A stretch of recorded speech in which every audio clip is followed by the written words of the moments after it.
Canada ਦੇ ਵਿੱਚ ਹਾਲਾਤ ਦੇਖ ਰਹੇ ਹਾਂ कि ਬੱਚਿਆਂ ਨੂੰ ਧਰਨੇ ਲਾਉਣ ਦੀ ਜਿਹੜੀ ਲੋੜ ਪੈ ਗਈ। स्टूडेंट गलती कित्थे कर जाता है? आज मैंने सपना देखा बाहर जाने का, कल मैं फ्लाइट में बैठ जाऊँ और परसों मैं पहुंच जाऊँ, तो वहाँ पे स्टूडेंट की भी गलती है, एजेंट की तो गलती है ही है जी। कि वो अपने पैसे बनाने के लिए बच्चों का कैरियर खराब कर रहा है, कैरियर का रिस्क ले रहा है। कल को और बड़ी दिक्कत हो जाए, कल को किसी को जेल हो जाए, कोई वहाँ पे अगर लड़ाई मारकाट मच गई तो फिर उसका जिम्मेवार कौन होगा?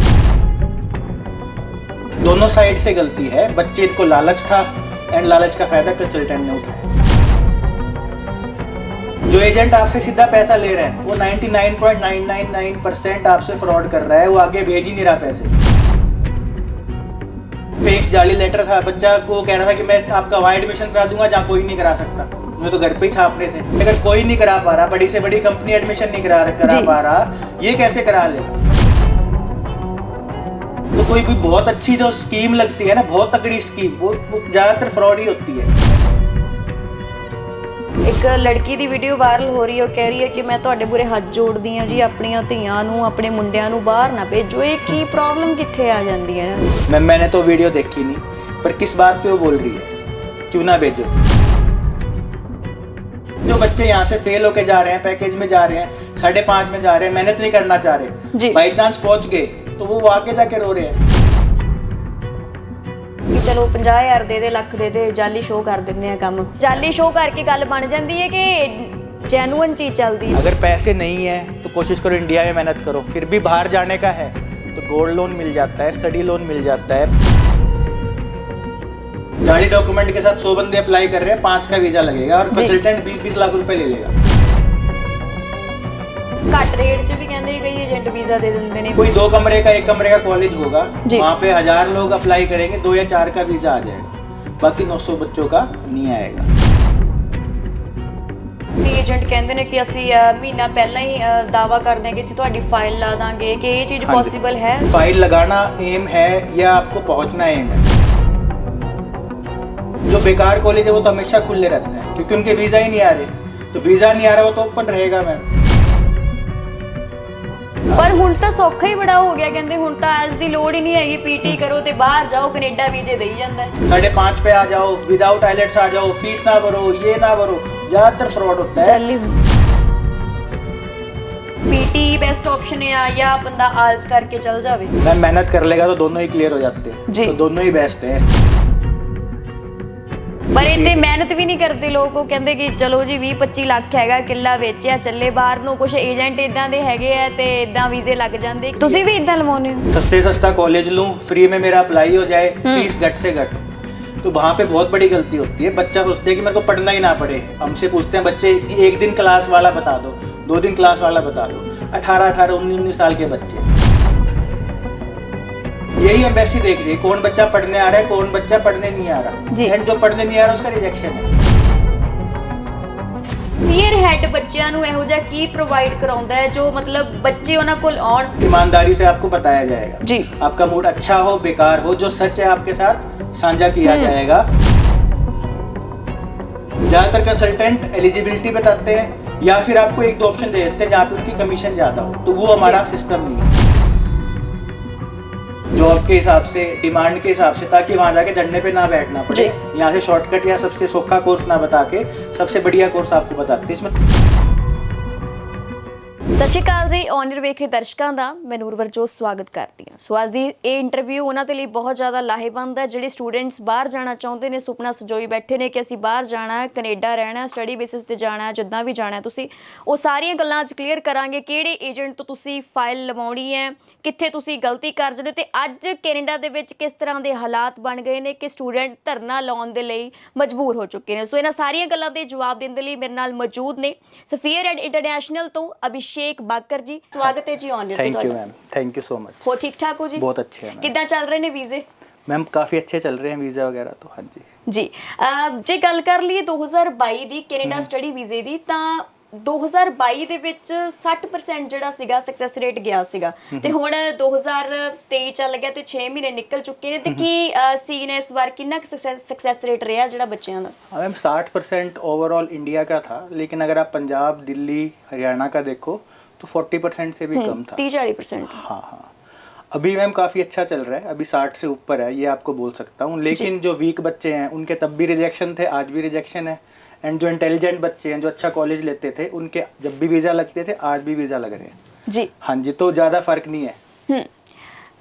ਦੱਸ ਦੇਣਾ ਚਾਹੁੰਦੇ ਆ ਜਾਣਕਾਰੀ ਦੇ ਲਈ ਕਿ 5 ਸਾਲਾਂ ਤੋਂ ਵੀਜ਼ਾ ਲਵਾ ਰਹੇ ਨੇ, ਬਿਲਕੁਲ ਜੈਨੂਇਨ ਇਹਨਾਂ ਦਾ ਕੰਮ ਆ ਤੇ ਤੁਸੀਂ ਇੰਟਰਵਿਊ ਦੇ ਵਿੱਚ ਜਾਣੋਗੇ ਤਾਂ ਸਾਰੀਆਂ ਗੱਲਾਂ ਤੁਹਾਡੇ ਨਾਲ ਸਾਂਝੀਆਂ ਕਰਾਂਗੇ। ਤਾਂ ਹੁਣ ਇਨਟੇਕ ਕਿਹੜਾ ਚੱਲਣਾ ਹੈ, ਅੱਗੇ ਕਿਹੜਾ ਆਉਣਾ ਹੈ, ਕਿਹਦੇ ਲਈ ਸਟੂਡੈਂਟਸ ਅਪਲਾਈ ਕਰ ਸਕਦੇ ਨੇ? मैम सितंबर इनटेक, जनवरी इनटेक हैं अभी। सितंबर अच्छा में जी। थोड़ी सी सीट बची है, तो कोई ओके। सितंबर टारगेट कर रहा है तो उसको जल्दी से जल्दी एक हफ्ते के अंदर अंदर अप्लाई करना चाहिए। एंड कोई जनवरी अगर इनटेक टारगेट कर रहा है उसको भी जल्दी से जल्दी अप्लाई करना चाहिए, बिकॉज जो अच्छे कॉलेजेस हैं वो क्लोज होने शुरू हो गए जनवरी इनटेक के भी। हाँ जी। ਸਤੰਬਰ ਦੇ ਵਿੱਚ ਥੋੜਾ ਟਾਈਮ ਹਜੇ ਪਿਆ ਹੈ, ਪਰ ਕਈ ਇਸ ਤਰ੍ਹਾਂ ਮੈਂ ਸੀਨਸ ਪਿਛਲੇ ਸਾਲ ਵੀ ਦੇਖੇ ਨੇ, ਕਈ ਏਜੰਟ ਕਹਿੰਦੇ ਨੇ ਕਿ ਅਸੀਂ ਮਹੀਨਾ ਪਹਿਲਾਂ ਹੀ ਦਾਵਾ ਕਰ ਦੇਂਗੇ, ਅਸੀਂ ਤੁਹਾਡੀ ਫਾਈਲ ਲਾ ਦਾਂਗੇ, ਕਿ ਇਹ ਚੀਜ਼ हाँ जी। ਪੋਸੀਬਲ ਹੈ? मैम देखो, वो तो अट्रैक्ट करने का क्लाइंट का तरीका होता है। जी। अब फाइल लगाना एम है या आपको पहुंचना एम है? अगर फाइल लगाना एम है जब, तो आप मेन टेक की भी आज लगा सकते हो। फाइल लगाना एम नहीं होता, आपको अच्छा कॉलेज ढूंढना होता है, गवर्नमेंट कॉलेज ढूंढना होता है, आपका रेलेवेंट कोर्स ढूंढना होता है। तो जो बेकार कॉलेज है वो तो हमेशा खुले रहते हैं, क्योंकि उनके वीज़ा ही नहीं आ रहे। तो वीज़ा नहीं आ रहा, वो तो ओपन रहेगा मैम, है ना। लेकिन जहाँ पे वीज़ा आ रहा जी। है वो आपका एक साल पहले भी क्लोज हो जाता है। यूनिवर्सिटी ऑफ टोरंटो बेस्ट है पूरे कनाडा में जी। 2024 के लिए अभी वहाँ एडमिशन हो रहे हैं, सितंबर 2024, और लाइन लगी हुई है। तो अच्छे कॉलेजेस में एडमिशन कराना अभी जनवरी एंड थोड़े बहुत सितंबर में बचे हैं, अदरवाइज तो क्लोज है मैम। ਜੀ। ਜ਼ਿਆਦਾਤਰ ਜੇ ਗੱਲ ਕਰ ਲਈਏ ਤਾਂ ਮੋਸਟਲੀ ਏਜੰਟਸ ਫਾਈਲ ਲਗਵਾ ਦਿੰਦੇ ਨੇ, ਜਿਵੇਂ ਹੁਣ ਕੈਨੇਡਾ ਦੇ ਵਿੱਚ ਹਾਲਾਤ ਦੇਖ ਰਹੇ ਆ ਕਿ ਬੱਚਿਆਂ ਨੂੰ ਧਰਨੇ ਲਾਉਣ ਦੀ ਜਿਹੜੀ ਲੋੜ ਪੈ ਗਈ ਹੈ, ਸਟੂਡੈਂਟ ਗਲਤੀ ਕਿੱਥੇ ਕਰ ਜਾਂਦਾ ਹੈ? मैम स्टूडेंट को काफ़ी जल्दी होती है हर चीज़ की जी। तो उसको होता है कि बस मैं आज मैंने सपना देखा बाहर जाने का, कल मैं फ्लाइट में बैठ जाऊँ और परसों मैं पहुँच जाऊँ। तो वहाँ पे स्टूडेंट की भी गलती है, जो कि क्रॉस वेरीफाई नहीं कर रहा, चीज़ों को समझ नहीं रहा, अपनी रिसर्च नहीं कर रहा। कॉलेज जहाँ एडमिशन हुआ वहाँ जाके उसने बात भी नहीं की। एजेंट की तो गलती है ही है जी। कि वो अपने पैसे बनाने के लिए बच्चों का कैरियर खराब कर रहा है, कैरियर का रिस्क ले रहा है। कल को और बड़ी दिक्कत हो जाए, कल को किसी को जेल हो जाए, कोई वहाँ पे अगर लड़ाई मारकाट मच गई तो फिर उसका जिम्मेवार कौन होगा? तो दोनों साइड से गलती है। बच्चे को लालच था एंड लालच का फायदा कंसल्टेंट ने उठाया। ਜੀ। हाँ जी। ਸਾਡੇ ਪੰਜਾਬ ਦੇ ਵਿੱਚ ਬੜਾ ਇਦਾਂ ਹੈ ਕਿ ਆਇਲਟਸ ਨੂੰ ਇੱਕ ਹਵਾ ਮੰਨਦੇ ਆ, ਬਹੁਤ ਡਰਦੇ ਆ ਲੋਕ ਆਇਲਟਸ ਤੋਂ, ਤੇ ਉਹਨਾਂ ਨੂੰ ਹੁੰਦਾ ਹੈ ਕਿ ਸੌਖੇ ਤਰੀਕੇ ਨਾਲ ਚੱਲ ਜੀਏ। ਹੁਣ ਕਈਆਂ ਦੀਆਂ ਫਾਈਲਾਂ ਨਹੀਂ ਲੱਗਦੀਆਂ, ਰਿਜੈਕਸ਼ਨ ਆ ਗਈ, ਕਈ ਵਾਰ ਲਾਲਚ ਦੇਤਾ ਏਜੰਟ ਨੇ, ਤਾਂ ਉਹ ਸ਼ਾਰਟਕਟ ਤਰੀਕਾ ਅਪਣਾਉਂਦੇ ਆ, ਛੋਟੀ ਕੰਟਰੀ ਦੇ ਵਿੱਚ ਚਲੇ ਜਾਂਦੇ ਆ, ਤੇ ਉਸ ਤੋਂ ਬਾਅਦ ਉਹਨਾਂ ਨੂੰ ਆਏ ਹੁੰਦਾ ਕਿ ਸਾਨੂੰ ਅੱਗੇ ਜਿਹੜਾ ਵੀਜ਼ਾ ਲੱਗ ਜੂਗਾ। ਹਾਂਜੀ। ਕੀ ਇਹ ਤਰੀਕਾ ਸਹੀ ਹੈ? ਕਈ ਕਹਿੰਦੇ ਨੇ ਅਸੀਂ ਪਾਥਵੇ ਕਰਾ ਦਿੰਨੇ ਆ, ਮਤਲਬ ਇਹ ਚੀਜ਼ਾਂ ਸਹੀ ਨਹੀਂ ਗੀਆਂ? मैम कई ऑप्शन अच्छे भी हैं, कई बेकार भी है। हर पाथवे अच्छा नहीं है। अगर छोटी सी दुकान कहीं पे खुली हुई है, 2 कमरे का कॉलेज है, उसका पाथवे भी अच्छा नहीं होगा। लेकिन कहीं अच्छी यूनिवर्सिटीज के कैंपस हैं, सिंगापुर में है, अलग अलग कंट्रीज में कैंपस हैं बड़ी यूनिवर्सिटी के। अगर आप उस कैंपस में जा रहे हो तो पाथवे में आप कामयाब हो जाओगे। एंड पाथवे उसको लगाना चाहिए जहाँ पे आज उसकी परसेंटेज बेकार है। आज ठीक है, आइलेट्स तब भी करना पड़ेगा, पाथवे भी आपको आइलेट्स स्कोर वही क्राइटेरिया है। लेकिन अगर आपकी आज परसेंटेज खराब है, आज आपके ज्यादा रिजेक्शन आ गए, ज्यादा गैप आ गया, तो वो चीज फिर पाथवे कवर कर लेती है कि जिस टाइम आप वीजा लगा रहे हो उस टाइम आप अच्छे स्टूडेंट हो, अच्छा पढ़ रहे हो जी, तो वो चीज से उसको बेनिफिट होता है। बट हर किसी के लिए पाथवे नहीं है। ਬੇਸਿਕਲੀ ਤੁਸੀਂ ਕਿਹੜੇ ਕਾਲਜਸ ਨੂੰ ਪ੍ਰੈਫਰ ਕਰਦੇ ਹੋ? ਜਿੱਦਾਂ ਹੁਣ ਸਟੂਡੈਂਟਸ ਆਉਂਦੇ ਨੇ, ਕਈਆਂ ਨੂੰ ਹੁੰਦਾ ਯੂਨੀਵਰਸਿਟੀਜ਼ 'ਚ ਪੜ੍ਹੀਏ, ਕਈ ਪ੍ਰਾਈਵੇਟ ਕਾਲਜਸ ਵੀ ਹੁੰਦੇ ਨੇ, ਤੁਹਾਨੂੰ ਕਿਹੜੇ ਲੱਗਦੇ ਨੇ ਕਿ ਬੈਸਟ ਆਪਸ਼ਨ ਸਟੂਡੈਂਟਸ ਵਾਸਤੇ ਕਿਹੜੀ ਸਹੀ ਆ? मैम बहुत सारी चीज़ों पे डिपेंड करता है कि बेस्ट कौन सा सही है। किसी को होता है कि मैंने सस्ता लेना है, उसके लिए बेस्ट अलग होएगा। किसी को होती है मेरे को पीआर बहुत जल्दी चाहिए, उसके लिए बेस्ट अलग होएगा। किसी को चाहिए मेरे को रैंकिंग बहुत अच्छी चाहिए, जॉब अच्छी लगनी चाहिए, उसके लिए बेस्ट अलग होएगा। किसी के लिए कोर्स रेलेवेंसी बड़ी इंपॉर्टेंट होती है कि मेरे को यही कोर्स पढ़ना है, तो हो सकता है टॉप 5 में हो ही ना, उसके लिए बेस्ट अलग होगा। फिर भी अगर मोटे आधार पे देखें तो बेस्ट आपके गूगल करोगे तो लिस्ट आएगी। कॉलेजेस की बात करते हैं तो आपका सैनिका कॉलेज है, काफ़ी हाई रैंकिंग है, सेंटेनियल कॉलेज है, जॉर्ज ब्राउन कॉलेज है, शेरिडन कॉलेज है, ये सारे कॉलेजेस काफ़ी अच्छे आते हैं। वैंकूवर साइड देखो डगलस कॉलेज है। नॉन मेडिकल वाले बच्चों के लिए SAIT है, south Alberta institute of technology, बो वैली कॉलेज है। ये सारे कॉलेजेस बहुत अच्छी कैटेगरी में आते हैं, काफ़ी अच्छी रैंकिंग है, काफ़ी अच्छी प्लेसमेंट भी उनकी हो जाती है बच्चों की। एंड अगर आपका एक बार एडमिशन हो गया तो वीज़ा भी ऑलमोस्ट आपका सिक्योर होता है। हाँ जी। ਪਿਛਲੇ ਸਾਲ ਤਾਂ ਰਿਜੈਕਸ਼ਨਸ ਬਹੁਤ ਆਈਆਂ ਸੀਗੀਆਂ, ਇਸ ਸਾਲ ਕੀ ਸੀਨ ਹੈ ਕਿ ਕੈਨੇਡਾ ਵੀਜ਼ਾ ਈਜ਼ੀਲੀ ਪ੍ਰੋਵਾਈਡ ਕਰ ਰਿਹਾ?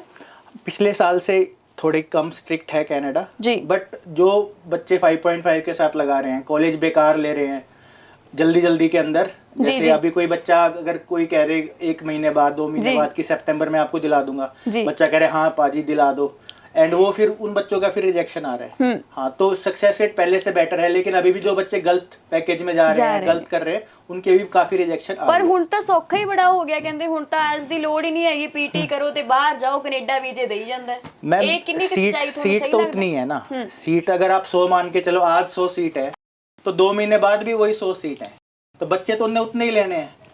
आज अप्लाई कम कर रहे थे, अब ज्यादा बच्चे अप्लाई कर रहे हैं, तो कंपटीशन आपका एक्चुअली बढ़ गया है। तो अब बच्चे को और मेहनत करनी पड़ेगी कंपटीशन से उठने के लिए। बिल्कुल। अब उन्हें सारे बराबर कर दिए, पहले फर्क था ये एसडीएस या नॉन एसडीएस, तो एसडीएस पे जो आ जाता है बच्चा मेहनत करके, उसका आराम से वीजा लग जाता था, जी। और नॉन एसडीएस वाले को ज्यादा मेहनत करनी पड़ती थी। अब उनने दोनों बराबर कर दिए, तो अब जो इंटेलिजेंट बच्चा उसको नुकसान हो गया, तो बिल्कुल। कंपटीशन बढ़ गया है आपका।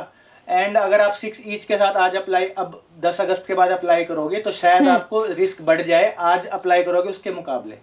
ਕਿਉਂ मतलब ਉਦੋਂ रूल रेगुलेशंस चेंज हो जाएंगे? हाँ, 10 अगस्त के बाद ये चीज अप्लाई हो रही है, जो जी। एसडीएस नॉन एसडीएस का चेंज है। 10 अगस्त के बाद अगर पीटी पे फाइल लगाए तो आपकी एसडीएस में आएगी।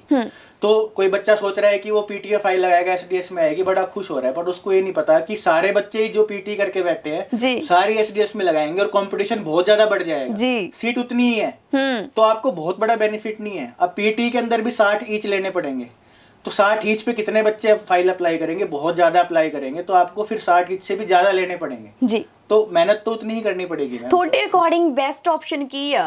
ਪੀਟੀ ਬੈਸਟ ਆਪਸ਼ਨ ਆ ਜਾਂ ਬੰਦਾ ਆਲਸ ਕਰਕੇ ਚੱਲ ਜਾਵੇ? मैम मेहनत कर लेगा तो दोनों ही क्लियर हो जाते हैं, जी। तो दोनों ही बेस्ट है, ऐसी कोई बात नहीं है ਪਰ कि ਇੱਥੇ PT ਮਿਹਨਤ ਵੀ ਨਹੀਂ ਕਰਦੇ ਲੋਕ, ਉਹ ਕਹਿੰਦੇ ਕਿ ਚਲੋ ਜੀ 20-25 ਲੱਖ ਹੈਗਾ, ਕਿੱਲਾ ਵੇਚਿਆ ਚੱਲੇ ਬਾਹਰ ਨੂੰ, ਕੁਝ ਏਜੰਟ ਇਦਾਂ ਦੇ ਹੈਗੇ ਆ ਤੇ ਇਦਾਂ ਵੀਜ਼ੇ ਲੱਗ ਜਾਂਦੇ, ਕਿੰਨਾ ਕਿ ਸਹੀ ਹੈ? मैम इस पे क्या बोल सकते हैं, गलत भी है सही भी ਤੁਸੀਂ है। ਵੀ ਇਦਾਂ ਲਵਾਉਨੇ ਹੋ? नहीं मैम, इस तरह से नहीं लगाते, हम तो बोलते हैं अच्छे कॉलेज में एडमिशन लो, अच्छी फाइल पे वर्क करो, अपनी एसओपी चमकाओ, आईलेट्स पीटी करो, तो हम तो स्टेप बाय स्टेप चलते हैं, बच्चे को सही राह दिखाते हैं, कोई लालच नहीं देते, कोई जल्दबाजी नहीं करते, उसको सही तरीके से उसको बाहर भेजते हैं। ਜੀ ਇੱਕ ਨਾ ਜਿਵੇਂ ਹੁਣ ਪੰਜਾਬ ਚ ਦੇਖੋ, ਸਾਰਾ ਪੰਜਾਬ ਇੰਡੀਆ ਦੀ ਗੱਲ ਕਰ ਲਈ, ਇੰਡੀਆ ਤੋਂ ਜ਼ਿਆਦਾ ਪੰਜਾਬ ਆ ਪੂਰਾ ਆਈਲੈਟਸ ਕਰ ਰਿਹਾ। ਜਦੋਂ ਬੰਦਾ +2 ਕਰਦਾ ਹੈ ਜੀ ਕੈਨੇਡਾ ਜਾਣਾ, ਤੇ ਵੈਸੇ ਤਾਂ ਨਾਰਮਲ ਪਹਿਲਾਂ ਗੱਲਾਂ ਹੁੰਦੀਆਂ ਸੀਗੀਆਂ ਕਿ ਕਿਹੜਾ ਕੋਰਸ ਲੈਣਾ, ਹੁਣ ਇਹ ਕਹਿੰਦੇ ਨੇ ਵੀ ਕਿਹੜਾ ਕਾਲਜ ਲੈਣਾ ਤੇ ਕਿਹੜੇ ਜਾਣਾ, ਬਰੈਂਪਟਨ ਜਾਣਾ, ਕੈਲਗਰੀ ਜਾਣਾ ਹੈ, ਕਿੱਥੇ ਜਾਣਾ ਹੈ, ਗੱਲਾਂ ਅਕਸਰ ਆਪਾਂ ਸੁਣਦੇ ਵੀ ਆ। बिल्कुल ठीक है। ਤੇ ਮਤਲਬ ਹੁਣ ਕੀ ਸੀਨ ਹੋ ਗਿਆ ਜੀ, ਹੁਣ ਸਾਰੇ ਕਿਤੇ ਆਇਲਟਸ ਸੈਂਟਰ ਖੁੱਲ ਗਏ। हाँ जी। ਇਹ ਖਬਰਾਂ ਵੀ ਸਾਹਮਣੇ ਆਈਆਂ ਤੇ ਕਿਤੇ ਨਾ ਕਿਤੇ ਗੱਲਾਂ ਹੋਈਆਂ ਕਿ ਹੁਣ ਜਿਹੜੇ ਆਇਲਟਸ ਸੈਂਟਰ ਆ, ਬੱਚਾ ਪੈਸੇ ਖਰਾਬ ਕਰ ਰਿਹਾ ਹੈ। 15-20 ਰੁਪਇਆ ਫੀਸ ਇੱਕ ਟਾਈਮ ਦੀ ਹੁੰਦੀ ਹੈ, ਮੈਨੂੰ ਲੱਗਦਾ ਵੀ ਲੱਖ ਰੁਪਇਆ ਤਾਂ ਕਿਤੇ ਨਹੀਂ ਗਿਆ ਪੇਪਰ ਸਮੇਤ ਪੈ ਕੇ, ਹਨਾ। ਤੇ ਉਹ ਕਹਿੰਦੇ ਕਿ ਜੇ ਬੱਚਿਆਂ ਦੇ ਸਿਲੇਬਸ ਦੇ ਵਿੱਚ ਹੀ ਆਇਲਟਸ ਪਾ ਦਈਏ ਤੇ ਫਿਰ ਪੈਸੇ ਬਚ ਜਾਣਗੇ। ਤੁਸੀਂ ਇਸ ਗੱਲ ਨੂੰ ਸਹੀ ਮੰਨਦੇ ਹੋ? मैम आइलेट्स और इंग्लिश में उतना ही फर्क है, इतना है गाय और भैंस में है, तो बेसिकली कोई बहुत ज़्यादा फर्क नहीं है जी। हार्डली 19-20 का फर्क है। तो जिस बच्चे की इंग्लिश बहुत अच्छी है उसको आइलेट्स तैयारी करने की ज़्यादा जरूरत ही नहीं है। जी। मे भी 5 दिन में भी 10 दिन, या उसको बिल्कुल भी ना करे फिर भी 7, 7.5, 8 बैंड ले आएगा। जी। तो कोई टॉप स्कूल का बच्चा है चंडीगढ़ का, वो आइलेट्स करता ही नहीं, वो वैसे ही उसके आइलेट्स क्लियर हो जाते हैं। जी। वहीं पे अगर गांव का कोई बच्चा है, उसका स्कूल अच्छा नहीं है, तो वो 6-6 महीने बेचारों से नहीं होता। तो आइलेट्स तो इंग्लिश का एग्जाम तो ऑलरेडी आपके सिलेबस में है ही, तो आइलेट्स ही है ਦਿੱਕਤ वो। ਕਿੱਥੇ ਆ ਰਹੀ ਹੈ? ਆਇਲਟਸ ਕਰਨ ਦੀ ਲੋੜ मैम ਕਿੱਥੇ स्कूल में ਪੈ अच्छा ਗਈ? नहीं पढ़ा रहे ना, आप इंग्लिश को पढ़ा ही नहीं रहे बच्चे को अच्छे से। जो इंग्लिश नहीं पढ़ा पा रहा वो आइलेट्स कैसे पढ़ाएगा? जो भैंस नहीं पाल पा रहा वो गाय कैसे पालेगा? आप कह रहे हैं भैंस तो मैं बिल्कुल ही नहीं कर सकता, लेकिन मैं गाय रख लूंगा, तो वो तो कोई समझदारी वाली बात नहीं है। हाँ जी। ਈਜ਼ੀ ਵੇ ਉਹੀ ਗੱਲ ਆ ਗਈ, ਸਟੂਡੈਂਟ ਚੂਜ਼ ਕਰਦੇ ਆ ਤੇ ਹੁੰਦਾ ਕਿ ਚਲੋ ਫੰਡਸ ਦੀ ਕਿਸੇ ਫੈਮਿਲੀ ਕੋਲ ਕਮੀ ਆ ਤਾਂ ਚਲੋ ਜੀ ਵਿਆਹ ਵਾਲਾ ਸੀਨ ਸ਼ੁਰੂ ਹੋ ਜਾਂਦਾ ਨਾ। ਤਾਂ ਕਿਤੇ ਨਾ ਕਿਤੇ ਮੈਂ ਇਹ ਗੱਲ ਜ਼ਰੂਰੀ ਹੈ, ਦਰਸ਼ਕਾਂ ਦੇ ਲਈ ਜਾਣਨੀ ਬਹੁਤ ਜ਼ਰੂਰੀ ਹੈ। ਇਹਦਾ ਸਵਾਲ ਇਸੇ ਤਰ੍ਹਾਂ ਬਰਕਰਾਰ ਆ ਕਿ ਵਿਆਹ ਤੋਂ ਬਾਅਦ ਕੁੜੀ ਚੱਲ ਗਈ ਹੈ ਜੀ, ਮੁੰਡਾ ਬੈਠਾ ਹੈ ਵੇਟ ਕਰਦਾ। ਕਈਆਂ ਨੇ ਸੁਸਾਈਡ ਕੇਸ ਦੇਖੇ ਤੁਸੀਂ, ਬਹੁਤ ਬੁਰਾ ਹਾਲ ਹੈ ਨਾ, ਕਈ ਰਿਲੇਸ਼ਨਸ਼ਿਪਸ ਟੁੱਟਦੀਆਂ ਵੇਖੀਆਂ ਨੇਗੀਆਂ। ਸਬਰ ਨਹੀਂ ਹੈ, ਪਰ ਇੱਥੇ ਇੱਕ ਕਮੀ ਮੈਨੂੰ ਲੱਗੀ ਕਿ ਨੌਲੇਜ ਦੀ ਕਮੀ ਹੈ। ਏਜੰਟ ਨੌਲੇਜ ਕਿਉਂ ਨਹੀਂ ਪ੍ਰੋਵਾਈਡ ਕਰਾਉਂਦੇ ਹੈਗੇ ਕਿ ਉਹਦਾ ਵੀ ਇੱਕ ਟਾਈਮ ਪੀਰੀਅਡ ਹੁੰਦਾ ਆ। ਤੁਹਾਨੂੰ ਕੀ ਲੱਗਦਾ, ਉਹ ਥੋੜੀ ਜਿਹੀ ਜਾਣਕਾਰੀ ਜ਼ਰੂਰ ਸਾਂਝੀ ਕਰੋ ਵੀ ਇਹ ਕਿੰਨਾ ਕੁ ਗੈਪ ਹੁੰਦਾ ਹੈ, ਵੀ ਕਿੰਨੇ ਟਾਈਮ ਤੱਕ ਜਿਹੜਾ ਮੁੰਡਾ ਅੱਗੇ ਜਾ ਸਕਦਾ, ਕੁੜੀ ਉਹਨੂੰ ਬੁਲਾ ਸਕਦੀ ਹੈ। मैम जिस दिन शादी की है उस दिन भी फाइल लग सकती है, शादी जी। से पहले भी लग सकती है। अगर आप कनाडा का रूल देखो तो उसमें ये कह ही नहीं रहा कि आप हस्बैंड को ले जा सकते हो या नहीं ले जा सकते। जी। वो कहते हैं स्पाउस को ले जा सकते हो। स्पाउस के अंदर बॉयफ्रेंड भी आता है, तो ठीक है, लेकिन जिसका जेन्युइन रिलेशनशिप हो। एंड हस्बैंड भी नहीं आता अगर जेन्युइन रिलेशनशिप ना हो। जी ठीक है, तो अगर तो चेक आपकी कंडीशन क्या है एम्बेसी की कि आपका जेन्युइन रिलेशनशिप होना चाहिए। जी तो अगर जेन्युइन रिलेशनशिप आपका है, आज शादी की है तो आज भी फाइल लग जाएगी। जेन्युइन रिलेशनशिप नहीं है, बच्चा भी है आपका, 10 साल शादी के हो गए, फिर भी आपका रिजेक्शन आ सकता है। तो लेकिन फिर इसमें एक सेफ्टी के लिए कंसल्टेंट बोल देता है कि आपकी आज ही ताज़ा ताज़ा शादी हुई है, तो थोड़ा सा वेट कर लोगे तो आपका और पक्का काम हो जाएगा। लेकिन अगर सगाई को टाइम हो गया, आपकी चैटिंग है, आपकी हिस्ट्री है घूमने फिरने की, आपके पास बाकी प्रूफ्स हैं, तो ज़्यादा वेट करने की रिक्वायरमेंट नहीं है। ज्यादा- लेकिन अगर अरेंज मैरिज है और वो आए के दिन आपकी कोई बातचीत नहीं हुई, तो फिर आप डेफिनेटली थोड़ा वेट कर लो। ਪਰ तो ਉਹਦੇ ज़्यादा ਲਈ ਵੀ better ਥੋੜਾ रहता है। ਟਾਈਮ ਲੱਗਦਾ ਨਾ, ਜਿਵੇਂ ਇੱਕ ਟਾਈਮ ਪੀਰੀਅਡ ਹੋ ਗਿਆ, ਜਿਵੇਂ 6 ਮਹੀਨੇ ਜੇ ਕਈ ਇਦਾਂ ਦੀਆਂ ਗੱਲਾਂ ਵੀ ਹੈ ਕਿ ਉੱਥੇ ਜੇ ਕਮਾ ਕੇ ਵਰਕ ਪਰਮਿਟ ਤੇ ਹੋ ਕੇ ਉਹਦਾ ਖਰਚਾ ਚੱਕ ਲਵੇ ਤੇ ਫੇਰ ਜਾ ਕੇ ਕਿਤੇ ਅੱਗੇ ਕੁੜੀ ਬੁਲਾ ਸਕਦੀ ਹੈ। मैम रूल दो ही हैं कि आपकी रिलेशनशिप जेन्युइन हो जी। एंड वहाँ पे आपके पास रहने खाने के पैसे हो। ये दोनों चीजें ठीक है तो आपका वीजा आराम से आ जाएगा। ਬਿਕਾਜ਼ ਇਹ ਚੀਜ਼ਾਂ ਸ਼ੋ ਕਰਨੀਆਂ ਪੈਂਦੀਆਂ ਉੱਥੋਂ ਦੀ हाँ, अगर किसी में पैसे नहीं है, जेन्युइन रिलेशनशिप में पैसे नहीं है, तो जी। डेफिनेटली वर्क परमिट का वेट करें। जी। लेकिन अगर आपके पास इनफ पैसे हैं, आप शो कर सकते हो आपके पास पैसे हैं, सोर्स ऑफ इनकम है, तो फिर वेट करने की जरूरत नहीं है। ਆਪਾਂ ਹੁਣੇ ਪਿੱਛੇ ਗੱਲ ਵੀ ਕੀਤੀ ਸੀਗੀ ਕਾਲਜਸ ਦੀ ਲੈ ਕੇ ਕਿ ਪੀਆਰ ਤੇ ਬਹੁਤ ਇਫੈਕਟ ਪੈਂਦਾ, ਉਦਾਂ ਦੇ ਕਾਲਜਸ ਚੂਜ਼ ਕਰਨੇ ਚਾਹੀਦੇ ਆ। मैम देखो, अब सबसे बड़ी गलती बच्चे की यहीं पे ही होती है कि उसको जल्दी होती है, काली होती है कि मैं जल्दी जल्दी वहाँ पहुँच जाऊँ, जी सस्ते सस्ता कॉलेज लूँ, फ्री में मेरा अप्लाई हो जाए, फीस घट से घट हो। तो वहाँ पे बहुत बड़ी गलती होती है। बच्चा सोचते है कि मेरे को पढ़ना ही ना पड़े। हमसे पूछते हैं बच्चे कि एक दिन क्लास वाला बता दो, 2 दिन क्लास वाला बता दो। 18-18, 19-19 साल के बच्चे हैं। जी तो मैं पूछता हूँ उनसे कि यार अभी तो तुम ढंग से जवान भी नहीं हुए, अभी से ही मेहनत से बच रहे हो, अभी से पढ़ाई से बच रहे हो, पढ़ लोगे कुछ बन जाओगे। यही एम्बेसी देख रही है, कौन बच्चा पढ़ने आ रहा है, कौन बच्चा पढ़ने नहीं आ जी। रहा। एंड जो पढ़ने नहीं आ रहा उसका रिजेक्शन है। तो बच्चे को हमेशा अच्छा कॉलेज चूज करना चाहिए जिसमें अच्छी पढ़ाई हो, जी साथ के साथ उसकी पार्ट टाइम जॉब भी हो जाएगी, कोई इतना टफ नहीं है। अच्छा कॉलेज चूज करने से क्या होएगा, थोड़ा नुकसान होएगा, थोड़ी सी फीस ज़्यादा होएगी, थोड़ी सी एप्लीकेशन फीस ज़्यादा होएगी, थोड़ा सा उसको टाइम लग सकता है ऑफर लेटर आने में। लेकिन एक बार एडमिशन हो गया तो आराम से वीज़ा आएगा, आराम से आपकी जॉब लगेगी, अच्छी जॉब, वाइट कॉलर जॉब की बात कर रहा हूँ, आराम से आपकी पीआर हो जाएगी। ਇਹ ਪੈਕੇਜ ਸਿਸਟਮ ਦਾ ਕੀ ਸੀਨ ਹੈ, ਤੁਸੀਂ ਵੀ ਦਿੰਦੇ ਹੋ ਬਾਕੀ हाँ मैम, बेकार कॉलेज में अगर आप एडमिशन लेते हो जल्दी जल्दी के अंदर, अच्छा जी तो वीजा लगने में मुश्किल आएगी। बाई चांस आपकी किस्मत थोड़ी सी ठीक हुई तो वीजा लग जाएगा, जी लेकिन आगे पढ़ाई में दिक्कत आएगी, आगे जॉब में दिक्कत आएगी, आगे पीआर में दिक्कत आएगी। जी तो बच्चों को ये हमेशा चूज करना चाहिए कि आप जो कॉलेज चूज कर रहे हो उसकी रैंकिंग बहुत मैटर करती है, वीजा जी। चांसेस में भी एंड आगे की लाइफ में भी। तो उस पर बड़ा ध्यान देना चाहिए। जरूरी नहीं है जो एक दिन में आपको ऑफर दे रहा है कॉलेज वो बेस्ट आपके लिए ऑप्शन हो। बिल्कुल ठीक है, वीजा ऑफिसर को नहीं पता लगता आपने एक दिन में ऑफर लेटर लिया है, 1 महीने में लिया है, वो देखते हैं कितनी अच्छी जगह से लिया है। जी। अच्छी जगह को आप टारगेट करो, अच्छी रैंकिंग को टारगेट करो, जो कि अच्छा कंसल्टेंट आपको रिकमेंड करेगा।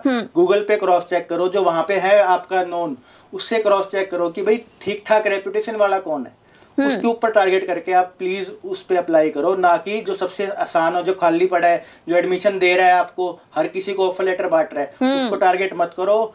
लाख रुपए लगा के अगर 10 गुना अच्छा कॉलेज मिल रहा है तो उसको ले लो। लाख रुपए बचाने के चक्कर में सारी जिंदगी का रास्ता खराब मत करो। ਸਟੂਡੈਂਟ ਪ੍ਰੋਟੈਸਟ ਕਰਨ ਦੇ ਲਈ ਕਿਉਂ ਮਜਬੂਰ ਹੋ ਗਏ ਉੱਥੇ? ਕਿਉਂਕਿ ਜਿਵੇਂ ਗੱਲ ਕਰ ਲਈ ਏਜੰਟਸ ਨੇ ਗਲਤੀ ਕੀਤੀ ਜਾਂ ਸਟੂਡੈਂਟ ਦੀ ਹੀ ਗਲਤੀ ਰਹੀ ਜਿਹੜੀ ਵੀ ਉਹਨਾਂ ਨੇ ਨੌਲੇਜ ਸਹੀ ਤਰ੍ਹਾਂ ਨਹੀਂ ਲਈ ਹੈਗੀ, ਉੱਥੇ ਪ੍ਰੋਟੈਸਟ ਕਰ ਰਹੇ ਆ। मैम प्रोटेस्ट इसलिए कर रहे हैं क्योंकि उनको बच्चे ने क्रॉस चेक नहीं किया कि जहाँ से ऑफर लेटर आया क्या वो सही जगह से आया। दूसरी गलती बच्चे ने बहुत बड़ी गलती की कि उस बच्चे ने हमेशा कॉलेज के अकाउंट में आपको पैसा जमा कराना चाहिए। Okay. गवर्नमेंट कॉलेज के अकाउंट उसकी वेबसाइट पे मेंशन होता है, जी। कोई भी गूगल करके पता कर सकता है। जो एजेंट आपसे सीधा पैसा ले रहा है वो 99.999% आपसे फ्रॉड कर रहा है, वो आगे भेज ही नहीं रहा पैसे। तो उस कंसल्टेंट ने सीधे पैसे फटे हैं क्योंकि एडमिशन तो उसका जाली था, तो उसने सीधे बच्चे ने उस कंसल्टेंट को पैसे दिए। ਪੈਸੇ बढ़ाते हाँ जी, तो वहीं पे ही उसको गलती बच्चे ने की है। बच्चा भी भोला होता है, तो कंसल्टेंट को लालच था, उसने पैसे कमाने थे तो उसने बच्चे को बेवकूफ बनाया। बच्चे को लालच था और क्योंकि फेक जाली लेटर था, बच्चा को कह रहा था कि मैं आपका वहाँ एडमिशन करा दूंगा जहाँ कोई नहीं करा सकता, उन्हें तो घर पे ही छापने थे। तो बच्चे को लालच मिला, बच्चे ने उसको पैसे दिए और ये फ्रॉड हो ਕਿਉਂਕਿ गया। ਆਪਣੇ हाँ ਲਈ जी। ਥੋੜੇ ਘੋਲੇ ਵੀ ਹੁੰਦੇ ਆ ਨਾ, ਹੁੰਦਾ ਕਿ ਨਹੀਂ ਸਾਨੂੰ ਨਹੀਂ ਪਤਾ ਹੈਗਾ ਕਿੱਦਾਂ ਕਰਨਾ, ਬਈ ਤੁਸੀਂ ਉਹ ਕਰ ਦੋ, ਚੱਲ 10-20 ਰੁਪਇਆ ਰੱਖ ਲਓ ਤੇ ਇਦਾਂ ਕਰ ਦੋ। ਕਿਤੇ ਨਾ ਕਿਤੇ ਇਸ ਚੱਕਰ मैम ਦੇ जो ਵਿੱਚ ਆ ਕੇ फ्रॉड ਵੀ होता ਆਪਾਂ है ना ਗਲਤੀ वो ਕਰ ਜਾਂਦੇ शुरुआत ਹਾਂ। में बड़ी अच्छी स्कीम लगती है, तो जी। बच्चे को भी दिमाग लगाना चाहिए कि अगर कोई नहीं करा पा रहा, बड़ी से बड़ी कंपनी एडमिशन नहीं करा जी। पा रहा, ये कैसे करा लेगा। आप एक कॉल करके पूछ लो भाई ये बंदा कैसे एडमिशन हमारा करा रहा है, क्या आपके पास सच्ची में सीट है, जी तो कॉलेज आपको बता देगा कि नहीं है, ये आपसे झूठ बोल रहा है, तो कोई भी बहुत अच्छी जो स्कीम लगती है ना, बहुत तगड़ी स्कीम, वो ज्यादातर फ्रॉड ही होती है। 5.5 पे आ जाओ, विदाउट आइलेट्स आ जाओ, फीस ना भरो, ये ना भरो, ज्यादातर फ्रॉड होता है। और वो बच्चे का मन इसी चीज का होता है कि हाई ये चीज मिल जाए, हाई शॉर्टकट मिल जाए, वहीं पे ही कंसल्टेंट आपका फायदा उठाता है। ਤੁਹਾਡੇ अकॉर्डिंग सही रास्ता की है? मैं मेहनत का रास्ता सही रास्ता है, रिसर्च का रास्ता सही रास्ता है, पूछ के क्रॉस चेक करके सारी चीजें, वो रास्ता सही रास्ता है। जी। तो सबसे आसान रास्ता लगता है वो गलत रास्ता होता है, सबसे आसान लगता है। ਸੋਸ਼ਲ ਮੀਡੀਆ ਤੇ ਨਾ ਵੀਡੀਓਜ਼ ਬਹੁਤ ਵਾਇਰਲ ਹੋ ਰਹੀਆਂ। ਇੱਕ ਲੜਕੀ ਦੀ ਵੀਡੀਓ ਵਾਇਰਲ ਹੋ ਰਹੀ ਹੈ, ਉਹ ਕਹਿ ਰਹੀ ਹੈ ਕਿ ਮੈਂ ਤੁਹਾਡੇ ਮੂਹਰੇ ਹੱਥ ਜੋੜਦੀ ਹਾਂ ਜੀ, ਆਪਣੀਆਂ ਧੀਆਂ ਨੂੰ ਆਪਣੇ ਮੁੰਡਿਆਂ ਨੂੰ ਬਾਹਰ ਨਾ ਭੇਜੋ। ਇਹ ਕੀ ਪ੍ਰੋਬਲਮ ਕਿੱਥੇ ਆ ਜਾਂਦੀ ਹੈ ਇਹਨਾਂ ਨੂੰ? मैंने तो वीडियो देखी नहीं, पर किस बात पे वो बोल रही है, क्यों ना भेजो? ਉੱਥੇ ਪ੍ਰੋਬਲਮ ਇਹ ਆ ਜੀ, ਕਹਿੰਦੇ ਤੰਗ ਕੀਤਾ ਜਾਂਦਾ ਹੈ, ਕੋਈ तंग ਕੰਮ इंडिया ਦੀ से भी ਸਮੱਸਿਆ ज्यादा ਹੈ, करते ਕਹਿੰਦੇ हैं। ਸ਼ੋਸ਼ਣ ਜ਼ਿਆਦਾ, ਕੋਈ ਇਸ इंडिया ਤਰ੍ਹਾਂ से भी ਚੀਜ਼ਾਂ ज्यादा ਹੋ शोषण ਰਹੀਆਂ है। ਨੇ। ਉਹ इंडिया से ਵੀਡੀਓ ਦੇ ਵਿੱਚ ਕਹਿ ਰਹੀ ਹੈ ਕੁੜੀ, मैम, ਐਕਸਪਲੇਨ वो ਕਰ ਰਹੀ वीडियो है। अगर वो कुड़ी इंडिया में होती तब भी वो यही वीडियो बना रही होती। जो दुखी है वहां पे भी दुखी है, जो सुखी है वहां पे भी सुखी है, जो इंडिया से हंसता हुआ जाता है वहां भी हंसता है, जो इंडिया से दुखी होकर जाता है वहां भी रोता है। रिसेशन करके भी खासा नुकसान हो गया ना मैम, रिसेशन तो इंडिया में भी है, इंडिया में कितनी जॉब है, ठीक है। और recession basically part time job को लेके प्रॉब्लम है। अगर 1 लाख जॉब है पार्ट टाइम, जो कि लेबर की जॉब बोलते हो, जो सबवे में लग गया, मैकडोनल्ड्स में लग गया, ये जॉब की प्रॉब्लम है, दिहाड़ी वाली जॉब। 4 लाख बंदे जॉब ढूंढ रहे हैं, 1 लाख जॉब है, तो इसकी दिक्कत है। लेकिन अगर आप सॉफ्टवेयर इंजीनियर की जॉब की बात कर रहे हो तो तड़प रही है कंपनियां बच्चों के लिए। अच्छे मैनेजमेंट कंसल्टेंट की बात कर रहे हो, मैनेजमेंट की जॉब की बात कर रहे हो, तो कंपनियां तड़प रही है। मेडिकल की लाइन में कंपनियां तड़प रही है कि कोई आ जाओ जॉब कर लो। मेडिकल तो जो अच्छा पढ़ाई वाले बच्चे हैं उनकी बहुत ज्यादा डिमांड है। एंड जो बच्चे यहाँ से फेल होके जा रहे हैं, पैकेज में जा रहे हैं, 5.5 में जा रहे हैं, मेहनत नहीं करना चाह रहे, बाई चांस पहुंच गए तो वो आगे जाके रो रहे हैं क्योंकि मेहनत तो करी ही नहीं कभी। तो ये फर्क है। ਹਾਂਜੀ ਨਹੀਂ, ਬਿਲਕੁਲ ਮਿਹਨਤ ਕਰਨ ਨਾਲ ਹੀ ਸਭ ਕੁਝ ਮਿਲਦਾ ਹੈ। ਤੇ ਫੰਡਸ ਦੀ ਕਿੰਨੀ ਕੁ ਲੋੜ ਹੁੰਦੀ ਹੈਗੀ? ਫੰਡਸ ਕਈ ਤਾਂ ਮੈਂ ਦੇਖਿਆ ਕਿ ਕਈ ਜਿਨ੍ਹਾਂ ਕੋਲ ਨਹੀਂ ਹੁੰਦੇ ਤਾਂ ਕਹਿੰਦੇ ਨੇ ਕਿ ਚਲੋ 50,000 ਦੇ ਦੇ, ਲੱਖ ਦੇ ਦੇ, ਜਾਲੀ ਸ਼ੋਅ ਕਰ ਦਿੰਨੇ ਆ ਕੰਮ। ਹਾਂ, ਤੇ ਕਿੰਨਾ ਕੁ ਜ਼ਿਆਦਾ ਇਹ ਜਾਲੀ ਸ਼ੋਅ ਕਰਕੇ ਗੱਲ ਬਣ ਜਾਂਦੀ ਹੈ ਕਿ जेन्युइन चीज चलती है? ਤੁਸੀਂ ਆਪ ਹੀ ਦੱਸ ਦਿਓ ਇਹ ਗੱਲ। मैम, जाली का देखो, एक तो अगर 100 जाली फाइल लगती है तो 2 या 3 कामयाब होती हैं, एंड ज़्यादातर पे 5 साल का बैन लग जाता है। दूसरी बात, अभी आप बात कर रहे हैं 700 बंदे धरने पे हैं, जाली 700 बंदे नु कड्डन डिपोर्ट की बात हो रही है। ऐसी जो जाली कागज के साथ बाई चांस पहुंच भी गया, एयरपोर्ट पे पकड़ने के चांस रहते हैं। अगर वहां से निकल भी गया तो पढ़ाई करते हुए दिक्कत आ सकती है। वहां से निकल गया तो PR अप्लाई करते हुए, वर्क अप्लाई करते हुए दिक्कत आ सकती है। तो जाली काम तो जाली ही है, ठीक है। अगर पैसे नहीं है तो कोशिश करो इंडिया में मेहनत करो। फिर भी बाहर जाने का है तो गोल्ड लोन मिल जाता है, स्टडी लोन मिल जाता है, प्रॉपर्टी पे लोन मिल जाता है, किसी से उधार मिल जाती है, रिश्तेदार से आप ले सकते हो, ब्याज पे ले सकते हो, लिमिट लग जाती है।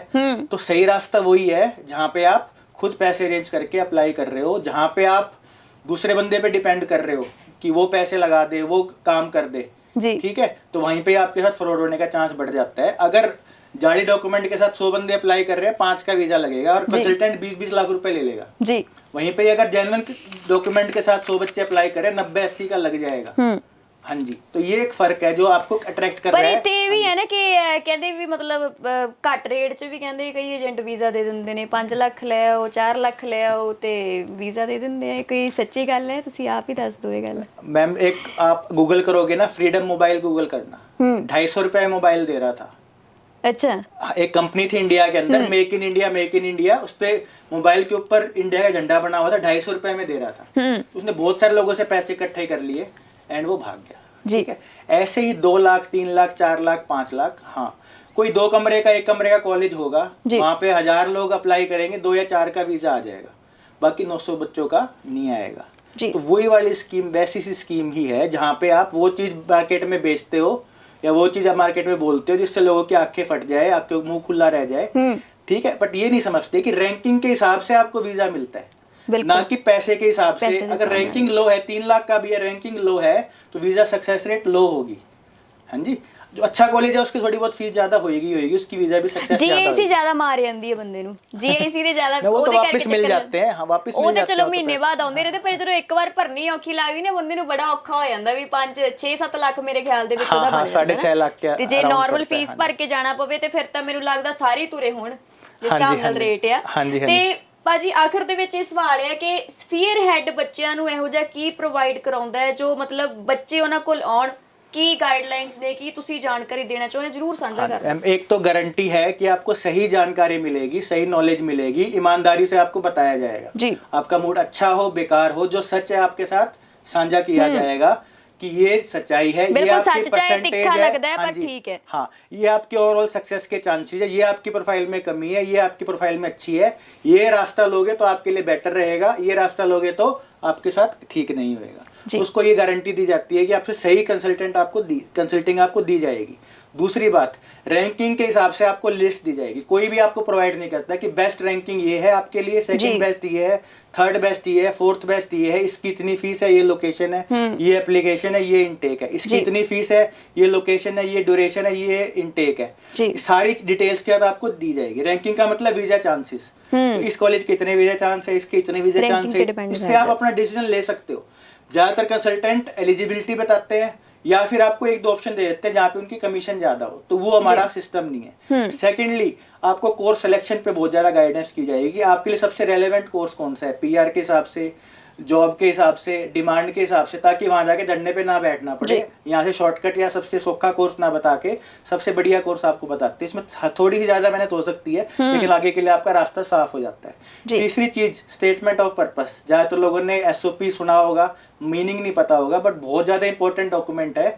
अभी जो पीटी और सारा कुछ आईलेट्स खोल दिया है, तो बहुत ज्यादा अप्लाई कर रहे हैं, तो फर्क आपका आईलेट स्कोर पे आ जाएगा एंड एसओपी पे आ जाएगा। जिसकी एसओपी अच्छी है, ओरिजिनल है, उसके वीजा चांसेस बढ़ जाएंगे। तो स्टेटमेंट ऑफ पर्पस हमारा ओरिजिनल रहता है, बहुत ज्यादा मेहनत करते हैं एंड उस पर आपको रिजल्ट आता है। इसी वजह से हमारे सारे जनवरी के वीजा अब तक लगे हैं, क्या जनवरी बात है। इनटेक के एंड इस बार मई इनटेक के भी। क्या बात 100% सक्सेस रेट है, चाहे ओपन वर्क परमिट ਮੈਂ ਇੱਕ ਵਾਰ ਜ਼ਰੂਰ ਚਾਹੁੰਦੀ ਹਾਂ ਕਿ हाँ जी। ਦਰਸ਼ਕਾਂ ਦੀ ਉਹ ਵੀ ਸ਼ੰਕਾ ਦੂਰ ਕਰ ਦਈਏ, ਆਪਾਂ ਉਹ ਦਿਖਾਈ ਦਈਏ ਜਿਹੜੇ मैम, ਵੀਜ਼ੇ ये ਲੱਗੇ ਹੋਏ दो ਨੇ। चार रखे हैं जो जी। आजकल में आए हैं। जी, जी। हम जिस दिन वीजा आता है 1 या 2 दिन के अंदर बच्चे को दे देते हैं। जी। दूसरी बात, कभी भी पासपोर्ट बच्चे का हम नहीं लेते जब तक उसकी पीपीआर नहीं आई, जी। तब तक हम उस बच्चे का पासपोर्ट नहीं लेते। पासपोर्ट बच्चा आता है, सेम डे उसका कोरियर से भेज देते हैं। जी। जो लोग 100 वीजा इकट्ठे कर रहे होते हैं, वो बच्चे का पासपोर्ट पहले ले लेते हैं एंड बच्चों को बताते नहीं, इकट्ठे कर लेते हैं, पार्ट बना लेते हैं एंड फिर वो एक साथ दिखाते हैं कि देखो जी 50 वीजा आ गए, 20 वीजा आ गए।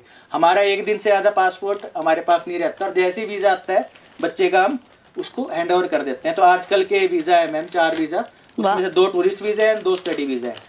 कनाडा देखो खोलने में थोड़ा, हाँ जी, कनाडा के हैं ये चारों। जी, जी। हाँ जी, आप खुद देख सकते हो। इसमें दो पासपोर्ट थे बच्चे के, जी, तो जी। एक पासपोर्ट साथ भेजा था, उसके साथ ये वीजा है। ठीक है, खोल के देखते हैं। ये एक वीजा ये है। ठीक है, इस बच्चे का नाम है दिवनूर। ये बच्ची है, एक्चुअली छोटी बच्ची है, 5-6 साल की दिवनूर। ओके। इसके मम्मी का स्टडी वीजा लगा था, पापा को ओपन वर्क परमिट लगा था एंड फिर दिवनूर का अभी स्टडी वीजा, एक टूरिस्ट वीजा आया जो कि स्टडी में आगे कन्वर्ट हो जाएगा। जी जी। तो ये इसकी फोटो है बच्चे की। वैसे फोटो दिखानी नहीं चाहिए, बट फिर भी ब्लर करके थोड़ा सा मैं दिखा देता हूँ। ठीक है, चलो। तो हाँ जी, ऐसे ही फिर बाकी अगर वीजा देखें तो टाइम लग रहा है, फास्ट फॉरवर्ड कर लेना इसको। हाँ जी, दूसरा बच्चा है आपका हरमनजोत कौर, स्टडी वीजा है स्टडी बच्चे वीजा, का। कनाडा हाँ जी, का। कनाडा का स्टडी वीजा है।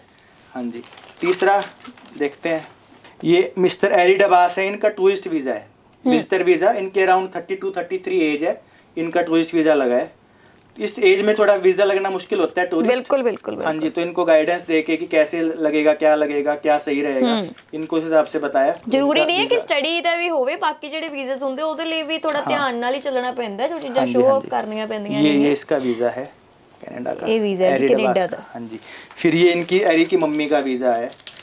इनकी सिस्टर रहती थी वैंकूवर में, तो उनके थ्रू, स्पॉन्सर के थ्रू बच्चा जा रहा है।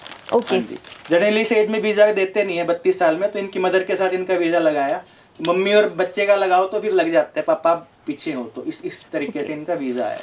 हाँ जी, तो ये 4 वीजा अभी पड़े हैं आज के दिन में। हाँ जी, ਕਿਆ ਬਾਤ ਹੈ। ਉਮੀਦ ਹੈ ਵੀ ਭਈ ਸਾਰਿਆਂ ਦੀਆਂ ਹੁਣ ਸ਼ੰਕਾਵਾਂ ਦੂਰ ਹੋ ਗਈਆਂ ਹੋਣਗੀਆਂ, ਜਿੰਨੇ ਵੀ ਸਵਾਲ ਸੀਗੇ ਸਾਰਿਆਂ ਦਾ ਮੇਰੇ ਵੱਲੋਂ ਤਾਂ ਜ਼ਿਕਰ ਕਰ ਹੀ ਲਿਆ ਗਿਆ। ਬਾਕੀ ਤੁਸੀਂ ਜਿਹੜੀ ਰਾਏ ਹੈ ਕਮੈਂਟ ਬਾਕਸ ਦੇ ਵਿੱਚ ਪੁੱਛ ਸਕਦੇ ਹੋ। ਜ਼ਿਆਦਾ ਗੱਲ ਹੈ ਤੁਸੀਂ 3B2 ਆਫਿਸ ਦੇ ਵਿੱਚ ਆ ਸਕਦੇ ਹੋ, ਸਵੇਰ ਐਡੇ ਸਰ ਇੱਥੇ ਹੁੰਨੇ ਹੋ ਜੀ ਤੁਸੀਂ। हाँ जी, हाँ जी, ऑनलाइन भी अपॉइंटमेंट ले सकते ਆਨਲਾਈਨ हो। ਅਪਾਇੰਟਮੈਂਟ ਲੈ ਲਿਓ, ਨੰਬਰ ਤੁਹਾਨੂੰ ਸ਼ੋਅ ਕਰ ਦੇਵਾਂਗੇ। ਸੋ ਉਮੀਦ ਹੈ ਕਿ ਹੁਣ ਤੁਹਾਡੀਆਂ ਸਾਰੀਆਂ ਸ਼ੰਕਾਵਾਂ ਦੂਰ ਹੋ ਗਈਆਂ ਹੋਣਗੀਆਂ। ਬਾਕੀ ਦੀ ਜਾਣਕਾਰੀ ਜਿਹੜੀ ਤੁਸੀਂ ਹੈਗੀ ਹੈ ਸਕਰੀਨ ਦੇ ਦਿੱਤੇ ਨੰਬਰਾਂ ਤੇ ਜਿਹੜਾ ਕਾਲ ਕਰਕੇ ਲੈ ਸਕਦੇ ਹੋ। ਔਰ ਕਦੇ ਵੀ ਝਾਂਸੇ 'ਚ ਨਾ ਆਓ, ਧੋਖੇ 'ਚ ਨਾ ਆਓ, ਸਹੀ ਏਜੰਟ ਤੋਂ ਫਾਈਲ ਲਾਓ, ਕਾਲੀ ਨਾ ਕਰੋ, ਸਬਰ ਨਾਲ ਚੱਲੋ ਔਰ ਜਿਉਂਦੇ ਵਾਸਤੇ ਰਹੋ।